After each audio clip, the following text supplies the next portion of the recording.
Hello everyone, I hope you all are doing well. Here's a quick guide on how to create a Warlock support and damage build that is a must-have for raids and any fireteam activities. I will show you the loadouts followed by the mods and how to utilize it. This is for both new lights and veterans, so there are timestamps in the description below. First, a quick explanation as to what it is. This is going to be a Lumina and Boots of the Assembler build combined with Well of Radiance, which isn't new but needs to be updated. The idea for you is to effectively heal your teammates and keep them alive to maintain the fighting momentum. At the same time, it also allows you and your fighting to output high damage numbers during boss damage phases. In order to understand how the build works, we first need to understand the weapons and the armor. If you already know how, go ahead and use the timestamps to skip to the build, otherwise you might learn something new that you do not know. Lumina is a hand cannon that can be retrieved from the monuments to lost lights in the tower. It can be found in the Year 2 Forsaken exotics. Killing things whilst aiming down the sights of Lumina will spawn remnants, which are white donut shapes of light, and going near them will track to you for collection. You can spawn an indefinite amount as long as you aim down the sights. Upon collecting them, it will partially reload your Lumina and it will store the remnants on your person in the form of noble rounds, of which you can hold a maximum of 5. If you hipfire Lumina, your ammunition will turn to noble rounds that when fired at a guardian will track to them as long as they are close. You can heal people more than once and it can be anyone in your fight team or a random that you found at a destination area. You can also pre-fire it to hit them on the move and also bounce the noble rounds of walls into teammates. Using a noble round on a player will heal them and grants both you and them the Blessing of the Sky buff. This buff lasts for 10 seconds and boosts weapon damage by 35%, which is 10% more than a Well of Radiance.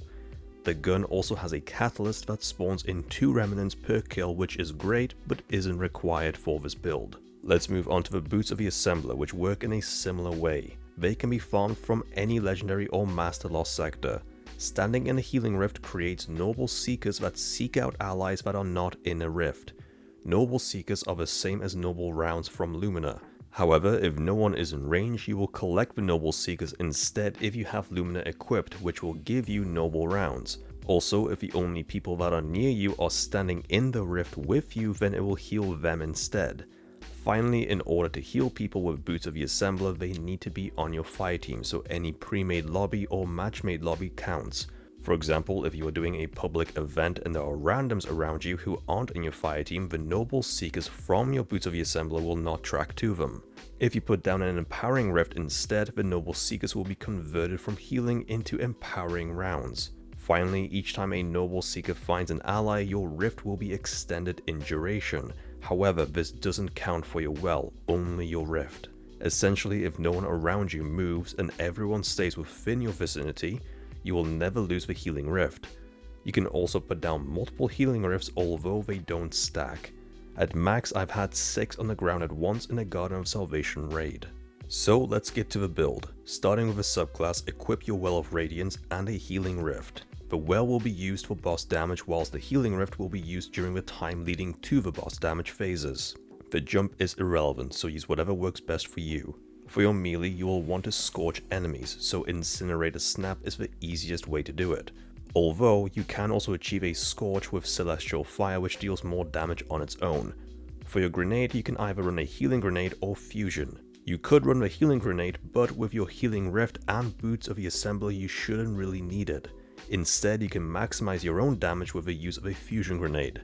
For aspects, make sure to run Touch of Flame, because this will give your fusion grenades double explosions, as if you threw out 2 instead of 1.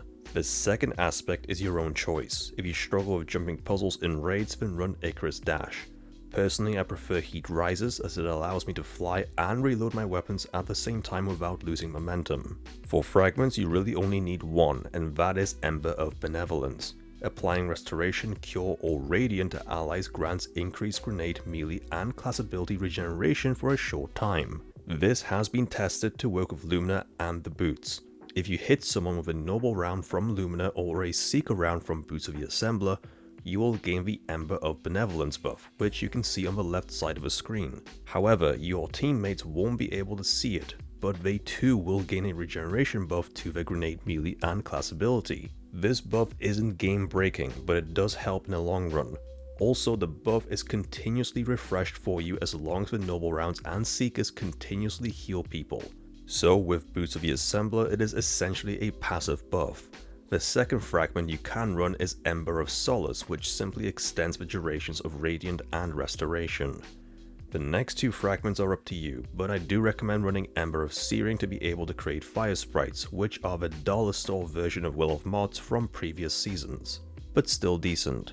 The last fragment is Ember of Wonder, which will help create orbs of power. This leads us to mods starting with the helmet. Now we will be using weapon surges to maximize our damage, which means generating armor charges by picking up orbs of power. I recommend running Radiant Light because your teammates will love you for it.